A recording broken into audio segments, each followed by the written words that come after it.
அதாவது முதல்ல நம்ம வந்து தயாராகணும். யார் வந்து அந்த பூசா விதிகளை வந்து பின்பற்றுறாங்களோ அவங்க வந்து முதல்ல வந்து தயாராகணும்.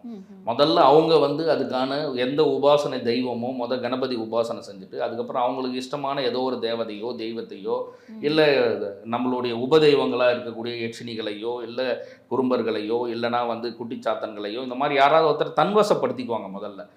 தெய்வங்கள் தன்வசம் ஆன பிறகு அதுக்கான பூசா விதிகள் வந்து கொடுத்துருப்பாங்க. எந்திர பூசா விதி. இப்போ நம்ம யாராவது ஒருத்தரை வசைப்படுத்த போகிறோம் அப்படின்னா அதுக்கான எந்திரம் வந்து வரையணும். அவங்களுடைய பெயர், அவங்களுடைய அம்மா பெயர், அவங்களுடைய உருவப்படம், அதுக்கு முன்னாடிலாம் மண், துணி, அழுக்கு உடைகள், முடி, இந்த மாதிரி ஏதாவது ஒன்றை வச்சு தன்வசம் வந்து படுத்தினாங்க.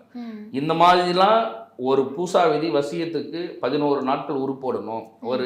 ஒரு நாளைக்கு வந்து 1000 உரு வந்து ஜபிக்கணும் அப்படின்னா ஒரு நாளைக்கு 1000 உரு ஜபிச்சுட்டு 11 நாட்கள் டெய்லி வந்து பிரயோகம் பண்ணணும்.